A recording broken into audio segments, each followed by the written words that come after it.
चलो घर बनाते हैं। हमें मालूम है कि हम अपने दिमाग की मदद से बहुत अच्छा और जल्दी घर बना लेंगे।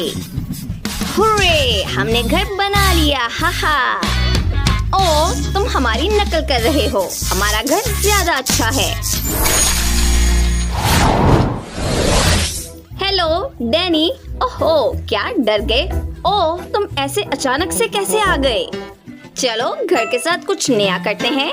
ठहरो, मैंने घर का डिजाइन सोच लिया है। अब इसे बनाना बाकी है। ओह वाह, तुम तो जीनियस हो। हमें घर को हरे रंग के स्क्वायर से ढकना होगा ताकि ये पिक्सल जैसा लगे। और तुम क्या कर रहे हो? हाहा, हमें सोना चाहिए। अब हम इस औजार की मदद से जमीन को थोड़ा सा खोद लेंगे।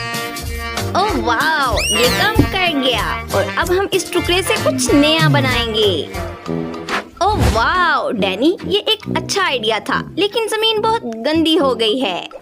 ओह, मेरे पास एक आइडिया है। चलो कुछ लड़कियों को देते हैं। ओह नहीं, तुमने ये क्या किया? मट्टी, मुझे जल्दी से मेकअप करना होगा। क्विंटन, तुम बहुत बुरे हो। अब बेहतर है। ओह जेस, मेरे पास एक आइडिया है। तुम्हारे आई शेडो का इस्तेमाल घर पर दिल बनाने में करते हैं। चलो इधर एक और जोड़ देते हैं। ओह वाह, सारा घर अब दिलों से ढक गया है। ये कितना खूबसूरत है। चलो एक सेल्फी लेते हैं। ओह वाह, बहुत खूब। ओह रॉक्सी, गिरना मत। ओह लड़कियों, क्या हुआ? तुम गिर गई? ओह नहीं, तुम हंस रहे हो। हम तुम्हें छोड़ेंगे नहीं। ये लो, तुम लोग इस चीज का